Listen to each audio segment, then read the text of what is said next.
नमस्कार दोस्तों। Indian geography की सीरीज़ में ये हमारा 22वां लेक्चर है। इससे पहले 21 लेक्चर हो चुके हैं। देखिए, ये जो चैप्टर होगा, इस चैप्टर को हमने अलग अलग पार्ट्स में पढ़ना होगा क्योंकि ये अपने आप में बहुत लंबा चैप्टर है। इसमें हमने वनों के संरक्षण के बारे में पढ़ना है, ठीक है। वनों से संबंधित जो नीतियाँ बनी हैं उनके बारे में पढ़ना है। फॉरेस्ट सर्वे ऑफ इंडिया की जो रिपोर्ट है उसको हम लोग ने पढ़ना है। तो ये अलग अलग पार्ट्स में आएगा। तो चलिए शुरुआत करते हैं आज के लेक्चर की। देखिए, आज हमने सबसे पहले वनों के संरक्षण के बारे में पढ़ना है कि वनों का संरक्षण क्यों ज़रूरी है, ठीक है, ये सारी चीज़ें। देखिए, जो यूनाइटेड नेशन इन्वायरमेंटल प्रोग्राम है यूएनईपी के अकॉर्डिंग क्या है कि किसी भी देश में अगर आपको एक स्वस्थ पर्यावरण की ज़रूरत है तो उस देश के 33% हिस्से में क्या होने चाहिए, वन होने चाहिए, ठीक है। उस देश के 33% हिस्से में क्या होने चाहिए, वन होने चाहिए। जो वनावरण है वो 33% एरिया में होना चाहिए। ये कौन बोलता है? ये यूएनईपी बोलते हैं। यूएनईपी क्या है? यूनाइटेड नेशन, ठीक है, यूनाइटेड नेशन इन्वायरमेंटल प्रोग्राम,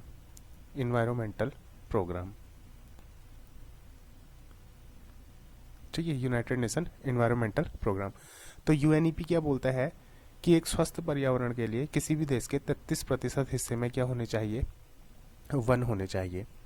लेकिन देखिए हुआ क्या कि 2021 की जो फॉरेस्ट सर्वे ऑफ इंडिया की रिपोर्ट है, एफएसआई की जो रिपोर्ट है, इस रिपोर्ट के अकॉर्डिंग क्या है कि इंडिया में जो वन है वो केवल 21% हिस्से में सिमट कर रह गए हैं। तो देखिए, अकॉर्डिंग टू यूएनईपी क्या होना चाहिए, 33% होना चाहिए, लेकिन इंडिया में कितने हैं, 21%। यानी कि इंडिया में जो वनों की स्थिति है वो गंभीर है, ठीक है। ये भारत ने क्या करना होगा, बढ़ाना होगा। क्योंकि देखिए, अब जैसे दिल्ली जैसी जो सिटी है वहाँ पे को देखिए कितना पॉल्यूशन हो गया है। तो वहाँ पे को जो पॉल्यूशन है, ठीक है, वो इस लेवल का है कि आने वाले कुछ सालों में 20 साल बाद, 50 साल बाद हो सकता है कि लोगों को ऑक्सीजन सिलेंडर पीठ में लगा के घूमने पड़े, ठीक है। ये स्तर हो गया है पॉल्यूशन का। तो इस चीज़ के लिए वनों की आवश्यकता क्या है, बहुत ज़्यादा है। देखिए, वनों से रिलेटेड जो भी काम हुआ था वो देश आज़ाद होने से पहले स्टार्ट हो गया था, ठीक। अंग्रेज जब थे तब से ही वनों के संरक्षण के लिए काम स्टार्ट होना शुरू हो चुका था। तो सबसे पहले एक वन अधिनियम लाया गया, ठीक है। तो ये जो वन अधिनियम लाया गया था, ये लाया गया था 1894 में। अब एग्ज़ाम में जो क्वेश्चन पूछे जाते हैं इससे बहुत ज़्यादा डीप तो नहीं पूछे जाएंगे, बट आप लोगों ने इतना दिमाग में रखना है कि जो पहला वन अधिनियम था वो कब लाया गया था, ठीक है। पहला जो वन अधिनियम था वो 1894 में लाया गया। देखिए, इन पॉइंट्स को अगर आप लोग नोट करना चाहते हैं तो नोट कर लीजिए कि यूएनईपी के अनुसार किसी भी देश में स्वस्थ पर्यावरण के विकास के लिए कितने प्रतिशत भूभाग पे वन होना चाहिए, 33% भूभाग पे वन होना चाहिए, ठीक है। तो जो भारत वन स्थिति रिपोर्ट थी, एफएसआई की जो रिपोर्ट थी 2021 की, उसके अनुसार भारत में वन आवरण का स्तर कितना है, 33% से गिरकर कितना हो गया है, 21.71% हो गया है, ठीक है। तो देखिए, अब हुआ गया 1894 में ये पहला वन अधिनियम लाया गया, ठीक है। पहला क्या लाया गया, वन अधिनियम लाया गया। अब इस वन अधिनियम में क्या है, वही कि वनों की सुरक्षा करनी है, ठीक, ज़्यादा से ज़्यादा पेड़ लगाने, ये सारी चीज़ें। तो ये बहुत ज़्यादा इम्पोर्टेंट है नहीं हमारे लिए। जो एग्ज़ाम पॉइंट ऑफ व्यू से जो चीज़ें इम्पोर्टेंट है वो ये है कि आज़ादी के बाद वनों के संरक्षण के लिए क्या क्या प्रयास हुए हैं। तो आज़ादी के बाद जो पहला वन अधिनियम लाया गया था, ठीक है, वो लाया गया था 1952 में। इस चीज़ को भी आप लोग याद रखना। देखिए, पहला वन अधिनियम कब लाया गया, 1894 में। और आज़ादी के बाद पहला वन अधिनियम कब लाया गया, 1952 में लाया गया, ठीक है। तो ये जो वन अधिनियम 1952 में लाया गया था, इस वन अधिनियम की कुछ जो बातें हैं, ठीक है, वो क्या है, उन चीज़ को देखना। उससे पहले अगर आप लोग इस पॉइंट को नोट करना चाहते हैं तो नोट कर लीजिए कि जो पहला वन अधिनियम लाया गया वो कब लाया गया, 1952 में लाया गया। राष्ट्रीय वन नीति 1952 इसको बोला जाता है। तो देखिए ये क्या था कि स्वतंत्र भारत में पहली वन नीति थी जो 1952 में घोषित की गई थी, ठीक है। अब ये जो नीति थी, इस नीति में क्या बोला गया, देखो इस नीति में बोला गया कि जो यूएनईपी ने बोला है ना, ठीक है, कि 33% हिस्से में क्या होने चाहिए, वन होने चाहिए किसी भी देश में, ठीक हो गया। तो ये जो नीति लाई गई थी, राष्ट्रीय वन नीति, इस नीति में भारत ने एक्सेप्ट किया, ठीक है, कि क्या होना चाहिए, 33% हिस्से पे वन होना चाहिए, ठीक। तो यही है इस नीति के अंतर्गत ये जो बात थी कि 33% हिस्से में क्या होना चाहिए, वन होना चाहिए, वनों का विस्तार होना चाहिए, इस बात को आवश्यक माना गया। मीन्स कि इसको एक्सेप्ट किया गया और ये माना गया कि हाँ 33% हिस्से में वन होने चाहिए, ठीक। और इसमें क्या है, देखो जो पर्वतीय क्षेत्र होते हैं, पर्वतीय क्षेत्रों में 60% और मैदानी क्षेत्रों में 20% क्या होना चाहिए, वनावरण होना चाहिए। मीन्स कि जो मैदानी क्षेत्र हैं, प्लेन एरियाज हैं, वहाँ पे को 20% हिस्सों में वन होने चाहिए, और जो पर्वतीय क्षेत्र हैं वहाँ पे को 60% हिस्से में वन होने चाहिए। क्योंकि देखो पर्वतीय क्षेत्र में 60% हिस्से में क्यों होने चाहिए, उस चीज़ को समझो एक बार। जैसे ये पहाड़ हैं, ठीक है, अब ये जो पहाड़ हैं, ये पहाड़ क्यों टिके हैं, क्योंकि इनमें पेड़ लगे हैं। ये जो पेड़ों की जड़ें हैं, इन पेड़ों की जड़ों ने इन पहाड़ों को टिकाए रखा है, ठीक है। खूब सारे पेड़ जो लगे हैं, इन पेड़ों ने क्या कर रखा है, ये जो पहाड़ है, ठीक है, इन पहाड़ों की जड़ों को क्या कर रखा है, सॉरी पेड़ की जड़ों ने इन पहाड़ों को टिकाए रखा है। अगर पेड़ कट गए तो यहाँ क्या होगा, भूस्खलन होना स्टार्ट हो जाएगा, ठीक है। और ये जो भूस्खलन होगा, इससे क्या होगी, आपदाएं आना शुरू हो जाएंगी। तो अब ऐसे में देखिए पर्वतीय इलाकों में क्या होता है कि 60% हिस्सों में क्या होने चाहिए, वन होने चाहिए, और मैदानी इलाकों में 20% हिस्से में क्या होने चाहिए, वन होने चाहिए, ठीक है। चलिए आगे बढ़ते हैं इसमें।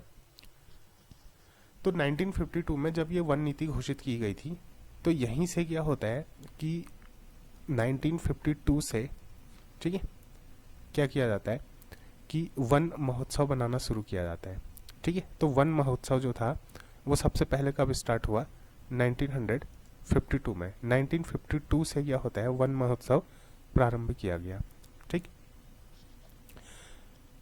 तो ये जो त्योहार होता है ना, वन महोत्सव, इसका उद्देश्य क्या होता है, इसका उद्देश्य होता है कि जो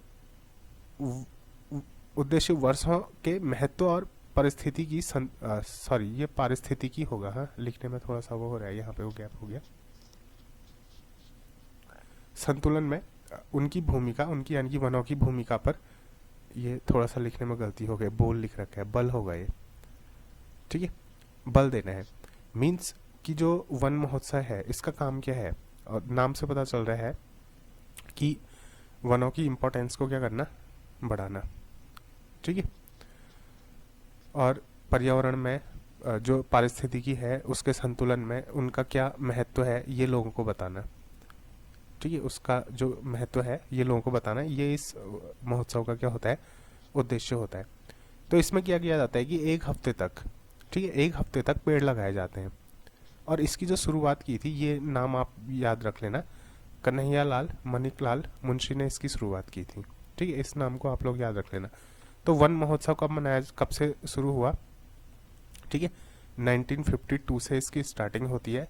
और स्टार्टिंग किसने की, कन्हैयालाल मणिकलाल मुंशी जी ने इसकी क्या की थी, स्टार्टिंग की थी, ठीक है। यहाँ पे को हाईलाइट कर देता हूँ मैं, इन्होंने क्या की थी, इसकी स्टार्टिंग की थी। और देखिए ये हर साल, ठीक है, ये क्या होता है, हर साल जुलाई के प्रथम सप्ताह में मनाया जाता है।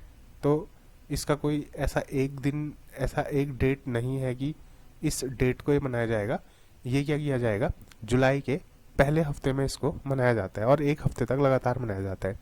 और एक हफ्ते तक क्या किया जाता है, ठीक है, एक हफ्ते तक पेड़ लगाए जाते हैं। ठीक, इस चीज़ को भी आप लोग याद रखना। उसके बाद देखिए, उसके बाद आता है राष्ट्रीय वन नीति। ठीक है, देखिए हुआ क्या था कि 1952 की जो वन नीति थी उसमें संशोधन किया गया। ठीक है, उसमें क्या किया गया, संशोधन किया गया। और उसमें संशोधन करने के बाद कौन सी नीति लाई गई, राष्ट्रीय ठीक है वन नीति 1988 लाया गया। तो ये क्यों लाया गया था, ये 1952 की राष्ट्रीय वन नीति में संशोधन किया गया और राष्ट्रीय वन नीति 1988 घोषित की गई। अब इस नीति के प्रमुख लक्ष्य क्या थे, ठीक है, तो याद रखना, इसका क्रम भी याद रखना। पहली जो वन नीति थी ये, सॉरी इसका क्या क्रम याद रखोगे, ये तो ठीक है वैसे ही क्रम में होगा।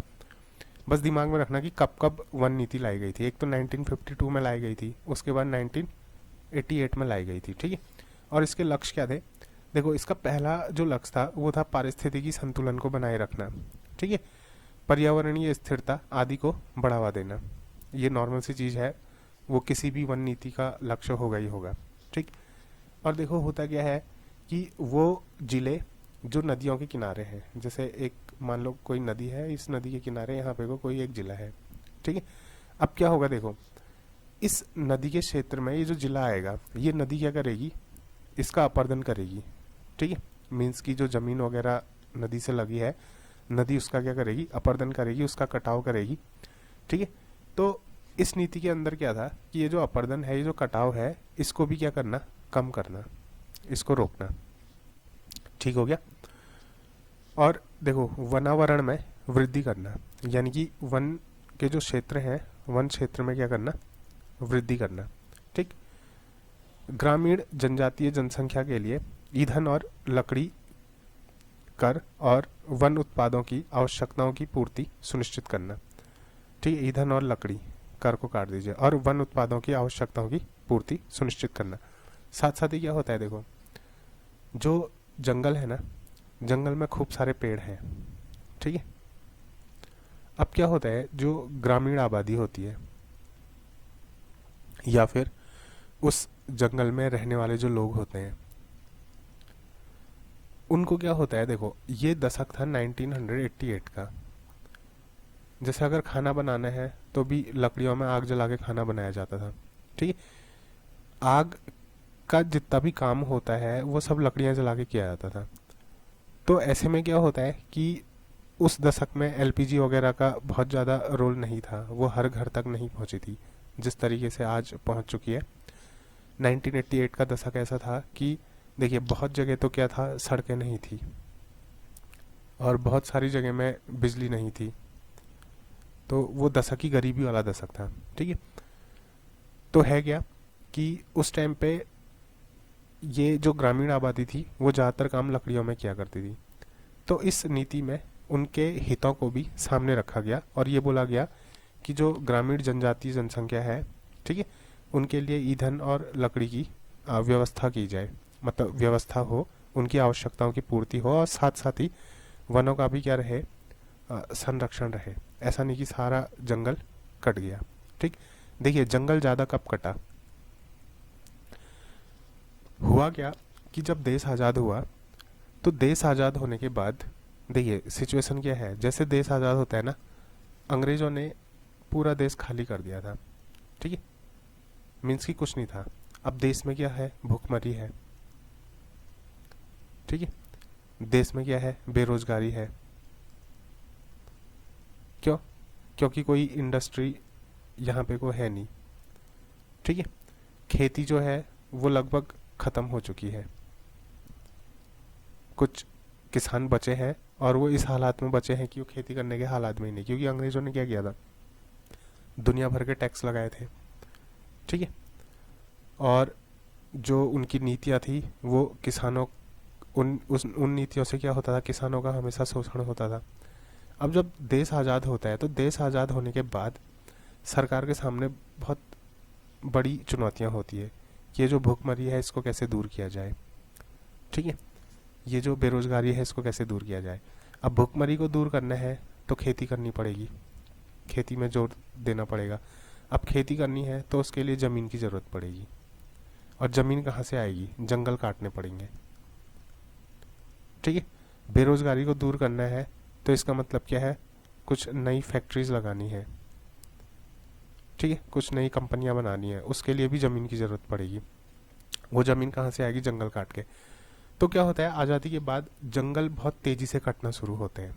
ठीक है, फिर जब जंगल बहुत तेज़ी से कटना शुरू होते हैं तब जाके क्या होता है कि ये समझ में आता है कि हाँ, जंगलों को बचाने के लिए कुछ नीतियाँ बनानी पड़ेंगी। क्यों? अगर जंगल तेज़ी से कट रहे हैं तो उसमें कुछ जंगल माफिया भी आ जाते हैं, जो क्या करते हैं, अवैध रूप से जंगल का कटान करते हैं। ठीक, तो इस तरीके से क्या होता है कि जंगलों को बचाने के लिए कुछ नीतियां बनाई जाती है। एक 1952 में बनाई जाती है, फिर राष्ट्रीय वन नीति 1988 में आती है। ठीक, अब देखिए कुछ और उपाय भी थे जो जंगलों को बचाने के लिए किए गए थे। भारत सरकार ने क्या किया 1976 में, ठीक है, संविधान में संशोधन करके दो महत्वपूर्ण अनुच्छेदों को संविधान में जोड़ा। एक क्या था? अनुच्छेद 48, आर्टिकल 48, ये को हो रहा है, ठीक है, आर्टिकल 48 ए होगा ये, ठीक है, आर्टिकल 48 ए। तो आर्टिकल 48 ए क्या बोलता है कि देखो, राज्य जो है देश के पर्यावरण के संरक्षण, संवर्धन तथा वन और वन्य जीवों की रक्षा का प्रयास करेगा। राज्य मतलब, ठीक है, राज्य क्या करेगा? जैसे कोई भी स्टेट है वो क्या करेगा? देश के पर्यावरण के संरक्षण, संवर्धन और वन और वन्य जीवों की रक्षा का प्रयास करेगा। मीन्स की वनों की और जंगल में रहने वाले जो जीव होते हैं उनकी रक्षा का क्या करना है? प्रयास करना है। किसने? ठीक है, राज्य ने। तो ये क्या है? आर्टिकल 48 ए। फिर देखिए वनों से संबंधित दूसरा अनुच्छेद जोड़ा गया। अनुच्छेद ये जहां भी को हो रहा है वो ए होगा। हाँ, मीन्स की ये आर्टिकल 51 को हिंदी में इस तरीके से लिखेंगे, इंग्लिश में आर्टिकल 51 ए करके लिखेंगे। ठीक है, ये वो प्रिंटिंग में मिस्टेक है।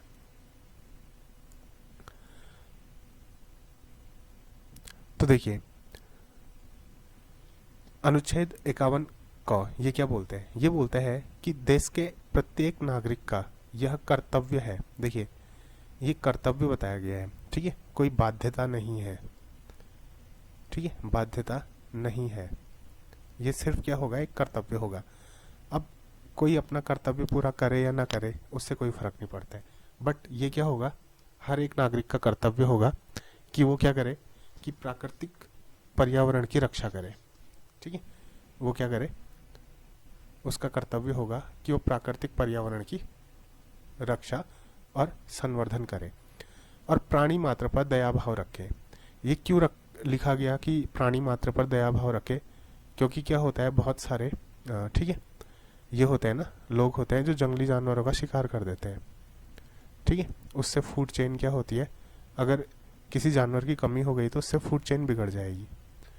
फूड चेन बिगड़ जाएगी तो उसका असर जो होगा वो पूरे इकोसिस्टम पे पड़ेगा। पड़ेगा नहीं पड़ेगा? ठीक है, तो इसलिए ये चीज़ जोड़ी गई। तो आर्टिकल में भी, संविधान में भी क्या हुआ 1976 में जो संविधान संशोधन किया गया था तो उसमें दो आर्टिकल जोड़े। एक में क्या बोला गया कि राज्य का कर्तव्य होगा और दूसरे में क्या बोला? देश के प्रत्येक नागरिक का कर्तव्य होगा। आर्टिकल 48 पूरे राज्य की बात करता है और 51 नागरिक की बात करता है। ठीक है, इस चीज़ को समझना। फिर और क्या हुआ 1980 में भारत में क्या किया गया? पर्यावरण विभाग का भी गठन किया गया। ठीक है, किसके संबंध में? वनों के संबंध में। फिर देखिए 2003 में क्या हुआ? राष्ट्रीय वन आयोग का गठन किया गया। ठीक, इसी के चलते वन अनुसंधान संस्थान खोला गया देहरादून में। कब? 1906 में। देखिए ये तो पहले खोल दिया गया था। इसका जो गठन किया गया था, इसका कार्य था, देखो एक तो ये वन अनुसंधान संस्थान हो गया देहरादून का, ठीक है, और दूसरा हो गया भोपाल का। ठीक है, भोपाल का क्या? भारतीय वन प्रबंधन संस्थान। ठीक, तीसरा एक और है। इन तीनों में क्या अंतर है वो भी मैं आप लोगों को बताऊंगा। देखो जो वन अनुसंधान संस्थान है देहरादून का, इसका गठन हुआ था 1906 में। ठीक है, और इसका कार्य क्या होता है? देखो इसका कार्य होता है अनुसंधान कार्यों को बढ़ावा देना। ठीक है, यानी कि जो रिसर्च वर्क है, ठीक है, रिसर्च वर्क है इसको बढ़ावा देना, ठीक। और साथ साथ ही यहाँ पे को जो वन अधिकारी होते हैं उनकी ट्रेनिंग भी होती है, ठीक है, उनका क्या होता है, प्रशिक्षण भी होता है। जो फॉरेस्ट रेंजर ऑफिसर्स वगैरह होते हैं ना, उनकी ट्रेनिंग भी क्या होती है, यहीं पे को होती है, कहाँ, वन अनुसंधान संस्थान देहरादून में, ठीक। दूसरा है देखो भारतीय वन प्रबंधन संस्थान भोपाल। भोपाल का जो वन प्रबंधन संस्थान है, इसका गठन हुआ था 1982 में। और ये किसके अंदर आता है, देखो कौन से मंत्रालय के अंदर आता है, पर्यावरण वन और जलवायु परिवर्तन मंत्रालय के अंदर आता है, ठीक है। इसका काम क्या है फिर, इसका काम होता है, देखो जो वनों से रिलेटेड जो उद्योग होते हैं ना, ठीक है, मीन्स की जो भी बिजनेस क्या होते हैं वनों से रिलेटेड होते हैं, ठीक। या फिर जो भी विभाग, विभाग बोलने का मतलब जो भी डिपार्टमेंट,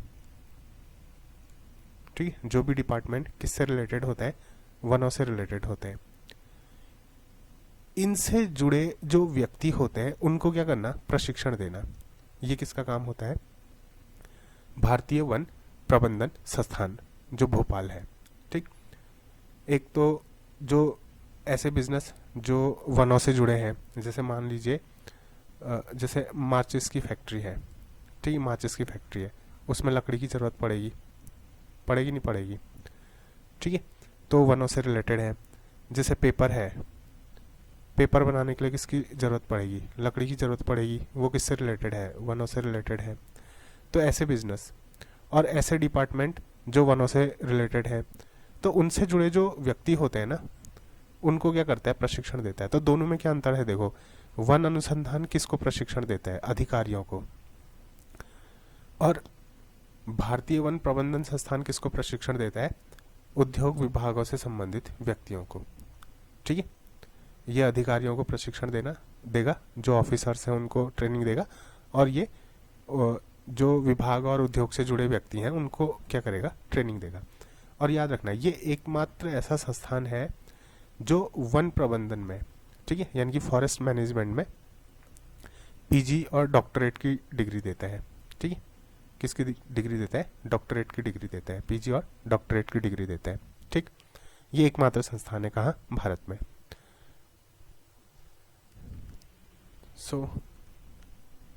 फिलहाल इस वीडियो में इतना ही। उम्मीद करता हूँ कि ये आप लोगों को समझ में आया होगा। इसके आगे का पोर्शन में अगले वीडियो में ठीक है डिस्कस करूँगा। तो मिलते हैं अगले वीडियो में, तब तक के लिए धन्यवाद, नमस्कार।